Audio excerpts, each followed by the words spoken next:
coordination.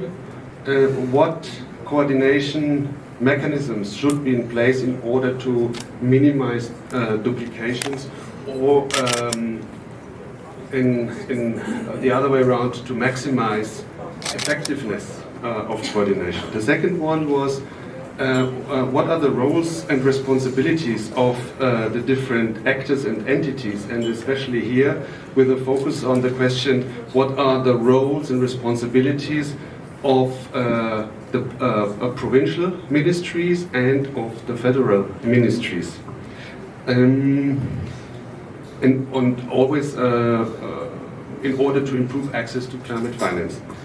Number three was what capacities are needed in order to improve access to climate finance, and number four, what are the mechanisms and what could be key indicators for monitoring and evaluation on the progress and on the quality of access to climate finance. So what did we discuss?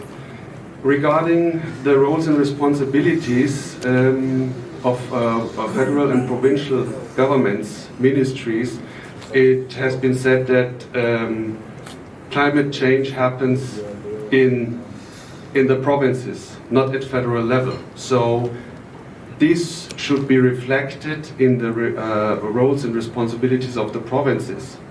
Coordination, on the other hand, is best taken care of at national level. So there is already a clear distinction of roles and responsibilities. The national level there is the Climate Change Council. The Climate Change Council is the responsible body, and there the decision making should take place. However, the views, the needs, and also the capacities of provincial ministries and governments have to be reflected. They have to be considered. There are coordination mechanisms already in place at provincial level, and they need to be acknowledged. They need to be integrated. So the decision making takes place at national level in the Climate Change Council, and we have to make sure that the Climate Council consists of the appropriate mix of members, that the views are represented.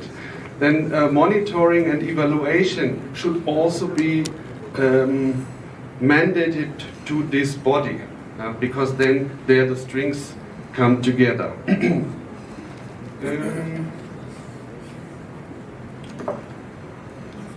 So another important aspect was the representation of the private sectors. It has already been mentioned by the previous speakers. Here I just would like to say that the various economic bodies, when it comes to the decision making, should approach and involve the Ministry of Climate Change at the very early stage, not after everything has been decided, but before, because only then effective coordination is possible. What else? Involvement of provinces, yes. Coordination is the most important ingredient of coordination is transparency.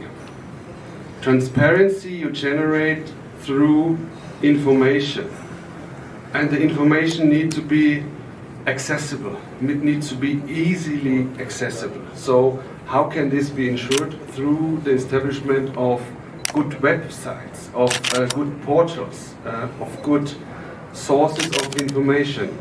There are already several examples available where this is happening. We have the GCISC of here, Mr.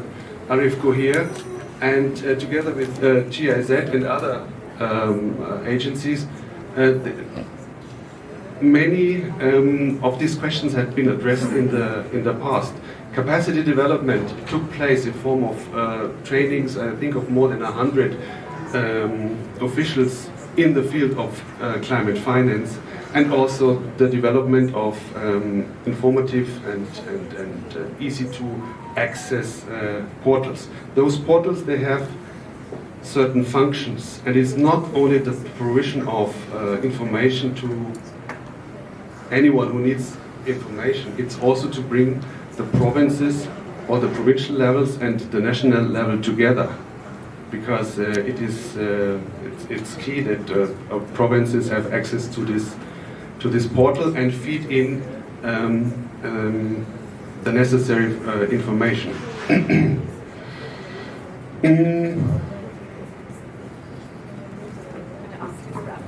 Yes. Sorry. I'm coming to my last point. We have talked about the capacity development already, and there's also one crucial aspect. If we talk about capacity development, it's not only with regard to climate finance or data collection, data processing. It is also about green skills development in general. Because climate finance is one component of a bigger picture. Eventually, Pakistan wants to develop a long-term strategy, wants to ensure a just transition. And for that, we need a lot of green skills in all sorts of sectors, and this should be reflected also in the national climate finance strategy. Thank you very much.